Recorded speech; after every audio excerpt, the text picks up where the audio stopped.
Okay guys, finally നമ്മളുടെ രേണു ചേച്ചി relate ചെയ്തിട്ടുള്ള ഒരു വീഡിയോ എടുക്കാനാണ് ഞാൻ വന്നിരിക്കുന്നത്. അപ്പൊ ബിഗ് ബോസില് കുറച്ച് കണ്ടന്റുകളാണ് ഇടുന്നതെങ്കിലും ഇടുന്ന കണ്ടന്റ് ഒക്കെ ഭയങ്കര പവർഫുൾ ആണ് കേട്ടോ നമ്മുടെ രേണുസുതിയായി ബന്ധപ്പെട്ടിട്ട്.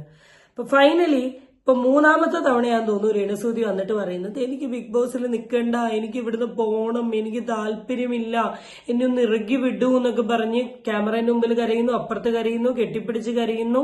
ആദ്യം ഒരു സെപ്റ്റി ടാങ്ക് വിഷയം വന്നപ്പോൾ, പിന്നെ ഒരു തലയിൽ പെയിൻ വിഷയം വന്നപ്പോൾ, പിന്നെ മൂന്നാമത് ഇപ്പൊ പോയിരിക്കുന്നത് സ്വന്തം മനസ്സിൽ വരുന്ന ഡിപ്രഷന്റെ ഭാഗമായിട്ട്. അപ്പൊ അതുമായി ബന്ധപ്പെട്ട് കുറച്ച് സാധനങ്ങളുണ്ട്, നമുക്ക് വേഗം അതിലോട്ട് പോകട്ടോ. ആദ്യം തന്നെ എന്റെ ചാനൽ ഇഷ്ടപ്പെട്ട നിങ്ങൾ സബ്സ്ക്രൈബ് ചെയ്യാനും, വീഡിയോ ഇഷ്ടപ്പെട്ട ലൈക്ക് അടിക്കാനും, പിന്നെ എന്റെ വീഡിയോ ബന്ധപ്പെട്ട എന്തെങ്കിലുമൊക്കെ കാര്യം തോന്നി കമന്റ് അടിക്കാനും മറക്കണ്ട. കുഞ്ഞോർക്കുന്നപ്പം ചേട്ടൻ മരിച്ചു, അച്ഛൻ മരിച്ചു, പക്ഷെ സംസാരിക്കാനൊന്നും പറ്റുന്നില്ല. അപ്പം എന്റെ മനസ്സിൽ ഇങ്ങനെ തോന്നുന്നത്, കുഞ്ഞെന്നെ ടി വി കാണുമ്പോൾ അവൻ ഓർക്കും ഇനി ഞാൻ ഉണ്ടോ ഇല്ലെന്നൊന്നും അവൻ അറിയില്ല. വെറൈറ്റി കാര്യങ്ങൾ പറഞ്ഞുകൊണ്ടാണ് രേണുസുതി ബിഗ് ബോസിൽ ഒരു കണ്ടന്റ് ഉണ്ടാക്കാൻ തുടങ്ങുന്നത്. അപ്പൊ അതിലോട്ട് കടക്കുന്നതിന് മുമ്പ് ഒരു കാര്യം ഞാനൊന്ന് പറഞ്ഞോട്ടെ. എന്താണെന്ന് വെച്ചാല്, ഈ അടുത്തായിരുന്നു ഋതപ്പന്റെ ബർത്ത്ഡേ കഴിഞ്ഞത്. നമ്മുടെ കിച്ചു ഓൾറെഡി ഒരു വ്ളോഗ് ഇട്ടിട്ടുണ്ട്, ഋതപ്പൻസ് ബർത്ത്ഡേ എന്ന് പറഞ്ഞിട്ട്. രേണുസുതി ബിഗ് ബോസിൽ ഏതോ മൂലയ്ക്ക് അവിടെ ഇവിടെയും എന്റെ മോന്റെ ബർത്ത്ഡേ ആ എന്ന് പറയുന്നൊക്കെ ഞാൻ കേട്ടു. പക്ഷെ ലാലേട്ട് വന്ന എപ്പിസോഡിൽ പൊതുവെ പണ്ടത്തെ ബിഗ് ബോസ് വെച്ച് നോക്കുകയാണെങ്കിൽ ലാലേട്ട് അവർക്കൊരു ഹായ് പറ, ലാലേട്ട് അല്ല ഇന്ന ആളുടെ ബർത്ത്ഡേ ആണ്, ലാലേട്ടിനൊന്ന് വിഷ് ചെയ്യോ, അവര് കാണുന്നുണ്ടാവും എന്നൊക്കെ ഇങ്ങനെ ഭയങ്കര അടിപൊളിയായി പറയുന്ന ഒരു സാധനമുണ്ട്. എനിക്ക് തോന്നുന്നു രേണുസുതി ഇത് മറന്നുപോയിന്ന്. ഇല്ലെങ്കിൽ ലാലേട്ടിനെ കൊണ്ടൊരു വിഷ് ചെയ്യിച്ചുകൂടായിരുന്നോ? സ്വന്തം മോന്റെ ബർത്ത്ഡേ അല്ലേ? അല്ലെങ്കിൽ ഒന്ന് ക്യാമറയുടെ മുമ്പിൽ വന്ന് എല്ലാരെയും വിളിച്ചിരുത്തി ഒരു കണ്ടന്റ് ഉണ്ടാക്കാവുന്നതായിരുന്നു മോന്റെ ബർത്ത്ഡേ ആയി ബന്ധപ്പെട്ട്. പക്ഷെ അതിന് വലിയൊരു ഇമ്പോർട്ടൻസ് കൊടുത്തിട്ടില്ല. അപ്പൊ അത് പറഞ്ഞുകൊണ്ട് നമുക്ക് ഇതിലോട്ട് കയറാം. ഇപ്പൊ രേണുസുതിന്റെ ചിന്ത പോയിരിക്കുന്നത്, നമ്മളുടെ സുധി എന്ന് പറയുന്ന കലാകാരൻ മരിച്ചു പോയെങ്കിലും പുള്ളിന്റെ കുറെ പരിപാടികളൊക്കെ ടി വിയിൽ കാണുന്നുണ്ടല്ലോ. അപ്പം ഇല്ലെങ്കിലും ആ വ്യക്തിനെ ടി വി കാണുമ്പോ കരുതുക എന്റെ അച്ഛൻ ഇല്ല എന്നൊരു കോൺസെപ്റ്റ് അല്ലേ മോന്. അതുപോലെ അമ്മേനെ നേരിട്ട് കാണാണ്ട് അമ്മേനെ വീഡിയോയിൽ കാണുമ്പം അമ്മ ഇല്ല എന്ന് മോന് തോന്നുമോ എന്ന രീതിയിലുള്ള ഒരു ടെൻഷൻ. രേണുസുതിന്റെ ഒരു ചിന്ത പോയൊരു പോക്കാണ് ഞാൻ പറയുന്നത്.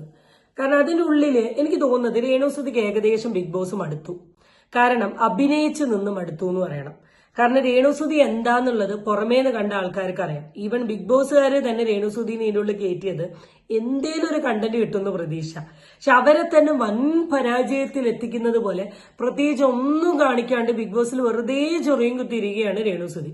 ഇവരോടെ ഗെയിം കളിക്കാനോ, ഗെയിമിൽ പിടിച്ചു നിർത്താനോ, തല്ലുണ്ടാക്കാനോ, കച്ചറ ഉണ്ടാക്കാനോ, അല്ലെ വായ തുറന്നാൽ തന്നെ വിവാദങ്ങളിലോട്ടാണ് പോകുന്നത്. അപ്പൊ എങ്ങനെയെങ്കിലും ഇവിടുന്ന് ചാടണം. അതിന് വേണ്ടിയിട്ടുള്ള ഓരോ കണ്ടുപിടുത്തങ്ങളാണിത്. നിങ്ങൾ ബിഗ് ബോസിൽ പോയതാണെന്നും അതൊരു ഷോ ആണെന്നും അതൊരു ഗെയിം ആണെന്നും അമ്മ അവിടെ ഉണ്ട് എന്നും ഉള്ളത് മക്കളെ പറഞ്ഞ് മനസ്സിലാക്കാവുന്നതല്ലേ ഉള്ളൂ. ഇനി അതൊന്നും ഇല്ലെങ്കിലും ബിഗ് ബോസിൽ പോകണമെന്ന വലിയൊരു ആഗ്രഹമല്ലേ, ഇങ്ങനത്തെ ഒരു വേദിയിൽ എത്താൻ പറ്റിയില്ലേ, 90 ദിവസം കഴിഞ്ഞ് ചെന്ന് മോനെ കണ്ട് കെട്ടിപ്പിടിച്ചാൽ തീരാവുന്ന ഒരു വിഷയമല്ലേല്ലോ. നിങ്ങൾ ഇപ്പോഴും അതിനുള്ളിൽ നിൽക്കാൻ തീരെ താല്പര്യമില്ല, എങ്ങനെയെങ്കിലും ഇറങ്ങിപ്പോയാൽ അതിന്നാ ഞാൻ തീരുമാനിക്കല്ലേ. നിങ്ങളുടെ അന്തം ഫാൻസിന് ഇരിക്കാൻ പറ്റില്ല.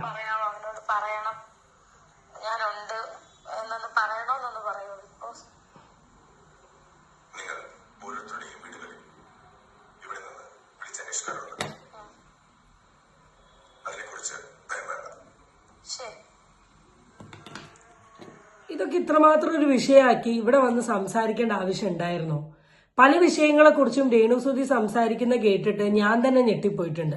ഇന്നാള് വൃത്തിയുമായി ബന്ധപ്പെട്ട ഒരു ഡിബേറ്റ് ഉണ്ടായിരുന്നു. അതിൽ എന്തൊക്കെയൊക്കെയാ രേണുസുതി പറഞ്ഞതെന്ന് എനിക്കറിയില്ല. ഈ തല ഇങ്ങനെ ചൊറിഞ്ഞ്, ഞാനൊരു ചെറിയൊരു വീഡിയോ നിങ്ങൾക്ക് ഇപ്പുറത്ത് കാണിച്ചു തരാം. തല ഇങ്ങനെ ചൊറിഞ്ഞ് അവിടെ നിന്ന് അറിയാണ്ട് പേൻ ഇങ്ങനെ എടുത്ത് ഞെടിക്കുന്ന ഒരു സാധനമുണ്ട്. എന്നിട്ട് പറയാണ് ഞാൻ എന്റെ മുടി ഇങ്ങനെ ചൊറിയുന്നത് എന്റെ ആറ്റിറ്റ്യൂഡിന്റെ ഭാഗമായിട്ടാണ്. കാരണം ഇവര് പറയുന്ന കാര്യത്തിനൊന്നും ഇവർക്കൊരു സ്ഥിരത അല്ല. എന്തെങ്കിലുമൊക്കെ വായെ തോന്നിയത് വിളിച്ചങ്ങ് പറയുക. അത് മണ്ടത്തരാണോ പൊട്ടത്തരാണോ കേൾക്കുന്ന ആൾക്കാർക്ക് എന്താ തോന്നുന്നത്, നിങ്ങൾ പറയുന്നതിൽ എന്തെങ്കിലും ഒരു അടിസ്ഥാനം ഉണ്ടോ എന്ന് പോലും നോക്കാണ്ട് എന്തൊക്കെയോ പറയാ. അതിന്റെ ഒരു ബാക്കി പതിപ്പായിട്ടാണ് എനിക്ക് ഈ ഒരു സാധനത്തെ തോന്നിയത്. ഇതിലും നന്നായിട്ട് രേണുസുതി വന്നിട്ട് പറയാണ് എന്റെ മോന്റെ ബർത്ത്ഡേ ആണ്, ചെറിയ വാവയാണ്, അവൻ എനിക്കൊന്ന് കാണണം എന്ന് ആഗ്രഹമുണ്ട്, അല്ല അവന്റെ ബർത്ത്ഡേക്ക് ഒരു കേക്ക് എത്തിക്കണം എന്ന് എനിക്കൊരു ആഗ്രഹമുണ്ട് എന്ന് പറയുകയാണെങ്കിൽ നമ്മൾ എല്ലാവരും കൈകൊട്ടി കൺഗ്രാജുലേറ്റ് ചെയ്ത്. അതിന് പകരം നിങ്ങൾ എങ്ങോട്ടൊക്കെയാ ചിന്തിക്കുന്നത്, എവിടേക്കൊക്കെയാ പോന്നേ? സന്തോഷമോ സങ്കടമോ എന്ത് വേണമെങ്കിലും ഇപ്പോൾ ഇവിടെ പങ്കുവയ്ക്കാം.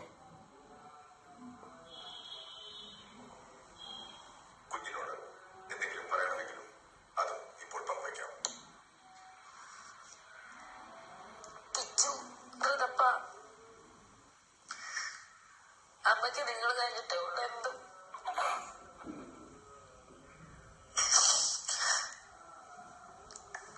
ഇപ്പൊ ബിഗ് ബോസിനോട് സംസാരിച്ചപ്പം മൈൻഡ് നല്ല സ്ട്രോങ് ആയി. ഞാൻ ഇവിടെ നിൽക്കും, എന്റെ പ്രേക്ഷകർക്ക് ഞാൻ നീതി പുലർത്തും അവർക്ക് വേണ്ടിയിട്ട്. അതുപോലെ എത്രത്തോളം പ്രേക്ഷകർ എന്നെ ഇവിടെ നിർത്തുന്നു അത്രത്തോളം രേണുസുതി നിൽക്കും. സത്യം പറഞ്ഞാൽ ഇപ്പം ബിഗ് ബോസ് എന്റെ അടുത്ത് സംസാരിച്ചപ്പോ തന്നെ ഞാൻ മെന്റലി സ്ട്രോങ് ആയി. ഞാൻ എന്ത് പ്രതിസന്ധി ഇവിടെ മനസ്സിലാവാത്തത് ഈ ബിഗ് ബോസ് എന്താ ഇപ്പൊ ഈ രേണുസുദീനോട് പറഞ്ഞേ? ഇത്രമാത്രം മോട്ടിവേറ്റഡ് ആവാൻ പറ്റുന്ന രീതിയിൽ ഒന്നും ബിഗ് ബോസ് പറഞ്ഞതായിട്ട് എനിക്ക് തോന്നിയിട്ടില്ല. നിങ്ങളുടെ വീട്ടിൽ നമ്മൾ സംസാരിക്കുന്നുണ്ട്, ഈ ഒരു സ്റ്റേറ്റ്മെന്റിൽ എന്ത് മോട്ടിവേറ്റഡ് ആവാൻ? അങ്ങനെയാണെങ്കിൽ ബിഗ് ബോസിനെ എന്റെ കൗൺസിലിംഗ് സെഷനിൽ കൊണ്ടുപോയി നിർത്തായിരുന്നു. കാരണം ഒറ്റ ഡയലോഗ് കൊണ്ട് ഒരാൾ മോട്ടിവേറ്റഡ് ആവുമെങ്കിൽ ഞാൻ സത്യസന്ധമായി പറയാം, രേണുസുതി കാണിച്ചിട്ടുള്ള സാധനം എന്താ അറിയോ? This is also A kind of marketing. ഇവൻ രേണുസുതിയെ ഭയങ്കര അന്ധമായി വിശ്വസിച്ചുകൊണ്ട് നടക്കുന്ന ഒരു അന്ധം ഫാൻസ് ഉണ്ട്, അല്ലെങ്കിൽ അന്ധം PR ടീം ഉണ്ട്. ഈ ടീമിന്റെ ഒക്കെ ഒരു മെയിൻ ഫോക്കസ് അല്ലെങ്കിൽ ഈ ടീമിന്റെ ഒക്കെ ഒരു മെയിൻ ശ്രദ്ധ എന്ന് പറയുന്നത് എന്താ അറിയോ? രേണുസുതി എന്ന് പറയുന്ന വ്യക്തിനെ എങ്ങനെയെങ്കിലും പൊക്കിക്കൊണ്ടുവരാം. ഈ പൊക്കാനുള്ളതിന്റെ ഒരു മെയിൻ കാരണം സുധിയേട്ടൻ, കിച്ചു, ഋതപ്പൻ എന്നാണ്. അപ്പൊ ഈ ഒരു സാധനം ഈ പുട്ടിന് തേങ്ങ പോലെ ഇടയ്ക്കിടയ്ക്ക് ബിഗ് ബോസിന്റെ ഓരോ എപ്പിസോഡിൽ ഇട്ട് കൊടുക്കണം. പണ്ട് സരിക കളിയാക്കിയിട്ടുള്ള ഒരു സീന് നിങ്ങൾക്ക് ഓർമ്മയുണ്ടോ അറിയില്ല ബിഗ് ബോസിൽ. അതാണ് ഇവിടെ നടക്കുന്നത്. ഒരു കൺഫെഷൻ റൂമിൽ വന്ന് സ്വന്തം മക്കളെ വിളിച്ചും ഭർത്താവിനെ വിളിച്ചും കരയുകയാണെങ്കിൽ എന്തായാലും ജനങ്ങളുടെ ഇടയിൽ ശ്രദ്ധ പോകും. വോട്ട് പിടിക്കാൻ കാണിക്കുന്ന ഓരോ സ്ട്രാറ്റജിയെ ഇവിടെ നിൽക്കും തന്നെ ഞാൻ ഉറച്ചു വിശ്വസിക്കുന്നു. അതിനു വേണ്ടിയിട്ട് തന്നെ നിൽക്കും. എത്ര നാൾ നിൽക്കുമെന്നൊന്നും എനിക്കറിയില്ല. എന്തായാലും എന്നെ കൊണ്ട് പറ്റുന്ന പോലെ നിൽക്കും. പിന്നെ ഹെൽത്ത് ഈ മറ്റേ ഓട്ടത്തിന് ചാമ്പ്യനൊന്നും എനിക്ക് മികവൊന്നും വലിയായിട്ട് പുലർത്താൻ പറ്റിയില്ലെങ്കിലും എന്നെ കൊണ്ട് പറ്റുന്ന രീതിയിൽ ഞാൻ ചെയ്യും, ഞാൻ ട്രൈ ചെയ്യും. അതുപോലെ പപ്പായോടും അമ്മയോടും പറയുന്നു ഞാനിവിടെ ഓക്കെയാണ്, ഓക്കെ ആകാൻ ശ്രമിക്കുന്നതിൽ ഓക്കെ ആകും. എന്റെ മക്കളെ പിന്നെ ചേച്ചിയുടെ മക്കളെ എല്ലാവരും ഞാൻ മിസ് ചെയ്യുന്നുണ്ട്. എന്റെ കിച്ചുവിനെ, ഋതപ്പനെ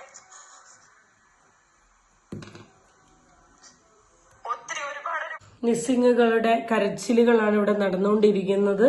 ആയിക്കോട്ടെ.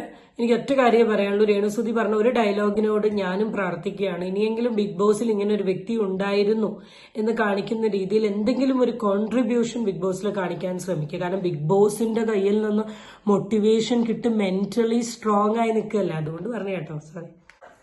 ഒരുപാടല്ല, ഞാൻ എന്നെക്കാൾ കൂടുതൽ സ്നേഹിക്കുന്നു അവരെ രണ്ടുപേരെ.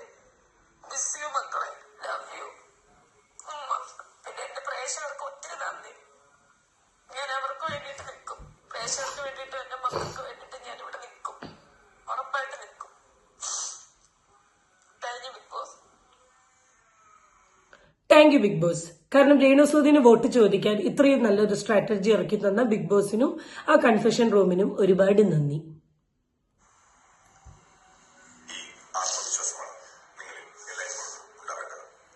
തീർച്ചയായിട്ടും.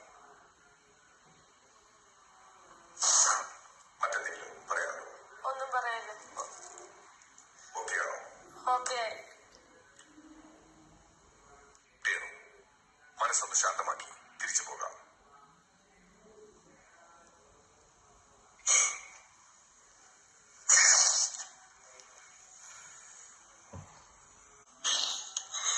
എന്റെ മനസ്സിൽ ഇപ്പൊ സുധിച്ചേട്ടൻ മരിച്ചിട്ടില്ല. ഞാൻ സത്യമായിട്ട് സുധിച്ചേട്ടനെ പിള്ളേരെ ഏൽപ്പിച്ചിട്ടാണ് ഇങ്ങോട്ട് വന്നേക്കുന്നതാണ് എന്റെ ചിന്ത. അങ്ങനെ തന്നെ ഇരിക്കട്ടെ എന്റെ മനസ്സിൽ. കാരണം അങ്ങനെ ഏൽപ്പിച്ചിട്ട് വരുമ്പോഴാണ് എനിക്കൊരു ധൈര്യം ഇപ്പോഴും മനസ്സിൽ. ചേട്ടൻ അവിടെ തന്നെ ഉണ്ട്, പിള്ളേരുടെ കൂടെ തന്നെ ഉണ്ട് എന്നെ ഞാൻ വിശ്വസിക്കുന്നു. ഞാൻ നന്നായിട്ട് ഇവിടെ നിൽക്കാൻ തന്നെ ഞാൻ ഇന്ന് തൊട്ട് ഞാൻ ശ്രമിക്കും. ഇത്രയും ദിവസത്തെ പോലല്ല, ഇനി എത്ര ദിവസം ഇവിടെ നിൽക്കുമെന്ന് ഒന്നും എനിക്കറിയത്തില്ല. ഞാൻ ഇന്ന് മുതൽ ഞാൻ മെന്റലി സ്ട്രോങ് ആയിട്ട് തന്നെ. ഞാൻ ഇപ്പൊ ആലോചിച്ചതേ ഉള്ളൂ, എവിടെ പോയി സുധിച്ചേട്ടൻ? എന്തുകൊണ്ടാ സുധിച്ചേട്ടനെ പറ്റി ഒന്നും പറയാത്തേന്ന്. അത് കേട്ടപ്പം സന്തോഷം, സമാധാനം. കാരണം നാം അതിനാണ് കാത്തിരുന്നത്. കാരണം എങ്ങനെയൊക്കെ വരികയാണെങ്കിലും കറങ്ങിത്തിരിഞ്ഞൊരു ഫോക്കസ് സുധിച്ചേട്ടനിലോട്ട് എത്തിയാലല്ലേ കഥ ഒരു ഫ്ലോയിൽ പോവും. കൂടുതലൊന്നും പറയാനില്ല. ഏകദേശം എനിക്ക് പറയാനുള്ള എല്ലാ കാര്യങ്ങളും ഞാൻ ഈ വീഡിയോയിൽ പറഞ്ഞിട്ടുണ്ട്. എല്ലാവരുടെ ഇടയിലോട്ടും എത്തിയിട്ടുണ്ട് കേട്ടോ. സുധിച്ചേട്ടൻ മക്കൾ സ്ട്രാറ്റജി ഞാൻ സത്യസന്ധമായി പറയട്ടെ, നിങ്ങൾ മര്യാദയ്ക്ക് ആ ബിഗ് ബോസിലെ ഗെയിം കളിക്കുകയാണെങ്കിൽ ആദ്യത്തെ 5 പേരിലെത്താൻ ചാൻസ് ഉള്ള ഒരാളാണ്. കാരണം അത്രയ്ക്ക് PR ടീം നിങ്ങൾക്ക് വേണ്ടി പുറമെ വർക്ക് ചെയ്യുന്നുണ്ട്. ഞാൻ വീണ്ടും പറയാം, മര്യാദയ്ക്ക് എന്തെങ്കിലുമൊക്കെ കളിക്കണം. അതിന് പറ്റാണ്ട് ഈ ഒരു സ്ട്രാറ്റജി ഇറക്കിയിട്ടുണ്ടെങ്കിൽ ഫ്രണ്ടോട് പോകാൻ തോന്നില്ല, പോവുമായിരിക്കാം. പക്ഷെ ഇപ്പോഴും ബിഗ് ബോസിൽ ജയിച്ചിട്ടുള്ള പല മുഖങ്ങളെ പറ്റിയും നമ്മളും അറിയില്ല. ഇവനൊന്നും കപ്പ് ഒരിക്കലും ഡിസേർവ് ചെയ്യുന്നില്ല, എന്തോ വഴി കിട്ടിപ്പോയി എന്നൊരു ഡയലോഗേ ഉണ്ടാവും. സോ അത്രേ പറയാനുള്ളൂ. അടുത്ത വീഡിയോ ആയിട്ട് നമുക്ക് വീണ്ടും കാണാം. Tata bye.